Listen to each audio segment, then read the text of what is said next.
DCC ട്രഷററുടെ ആത്മഹത്യ വളരെ ഗൗരവമുള്ള ഒരു പ്രശ്നമായി ഉയർന്നു വന്നിരിക്കുകയാണ്. വയനാട് DCC ട്രഷറർ NM വിജയനും മകൻ ജിജേഷും ജീവനൊടുക്കിയതിന് പിന്നിൽ കോൺഗ്രസ് നേതാക്കൾ തന്നെയാണ് എന്ന് വ്യക്തമാക്കുന്ന ആത്മഹത്യാക്കുറിപ്പ് ഇപ്പോഴും പുറത്തു വന്നിരിക്കുകയാണ്. ഇതിലൂടെ വ്യക്തമാകുന്നത് മുൻ DCC president KC Balakrishnan MLA, ഇപ്പോഴത്തെ DCC പ്രസിഡന്റ് ND അപ്പച്ചൻ തുടങ്ങിയവർ തട്ടിയെടുത്ത പണത്തിൻ്റെയും പാർട്ടിക്ക് വേണ്ടി ഏറ്റെടുക്കേണ്ടി വന്ന ലക്ഷങ്ങളുടെ ബാധ്യതയുടെയും തുടർച്ചയായിട്ടാണ് ആത്മഹത്യ ചെയ്യേണ്ടി വന്നത് എന്നതാണ്. ബാങ്ക് നിയമനങ്ങൾക്കായി വാങ്ങിയ പണം നേതാക്കൾ പങ്കിട്ടെടുത്ത് IC ബാലകൃഷ്ണൻ MLA നിർദ്ദേശപ്രകാരമാണ് അങ്ങനെ എടുത്തത് എന്ന കാര്യവും നൽകിയത് എന്ന കാര്യവും വ്യക്തമായി. കടത്തിൽ കുരുങ്ങിപ്പോയ ആ സന്ദർഭത്തിൽ ആരും തിരിഞ്ഞു നോക്കാനില്ലാത്ത സ്ഥിതിയാണ് ഉണ്ടായതെന്നും അതിൽ വ്യക്തമാക്കി.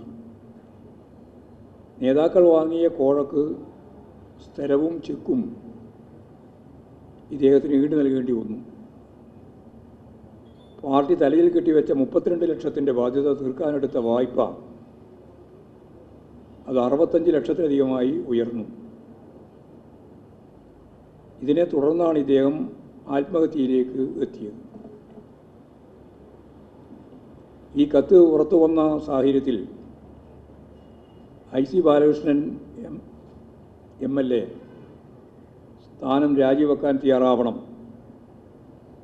ഈ സംബന്ധിച്ച് UDFൻ്റെ നിലപാട് വ്യക്തമാക്കേണ്ടതുണ്ട്. UDFൻ്റെ നേതാവ് എന്ന് പറയുമ്പോൾ പ്രത്യേകിച്ച് കോൺഗ്രസിൻ്റെ സംസ്ഥാന പ്രസിഡന്റ്, പ്രതിപക്ഷ നേതാവ് രാഹുൽ ഗാന്ധി ഉൾപ്പെടെയുള്ളവർക്കെല്ലാം കത്ത് നൽകിയിരുന്നുവെന്നും സുധാകരന് കത്ത് കിട്ടിയിരുന്നുവെന്നും, പക്ഷേ ഞാനത് വായിച്ചില്ല എന്നുമാണ് അദ്ദേഹത്തിൻ്റെ പ്രതികരണം. ഏതെങ്കിലും CPIMൻ്റെ പ്രവർത്തകനോ അനുഭാവി തന്നെയോ ആണെങ്കിൽ പോലും എന്തായിരിക്കുമായിരുന്നു മാധ്യമങ്ങളുടെ പ്രചരണം? എത്ര ദിവസത്തെ അന്തിച്ചർച്ച അതിൻ്റെ ഭാഗമായിട്ട് നടക്കുമായിരുന്നു? പക്ഷേ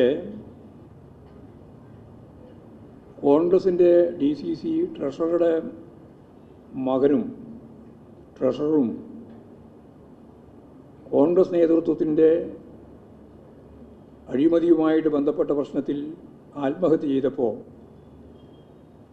അത് സംബന്ധിച്ച് കൃത്യമായ വാർത്ത തന്നെ നൽകാൻ എന്തൊരു മടിയാണ് മാധ്യമങ്ങൾക്ക്.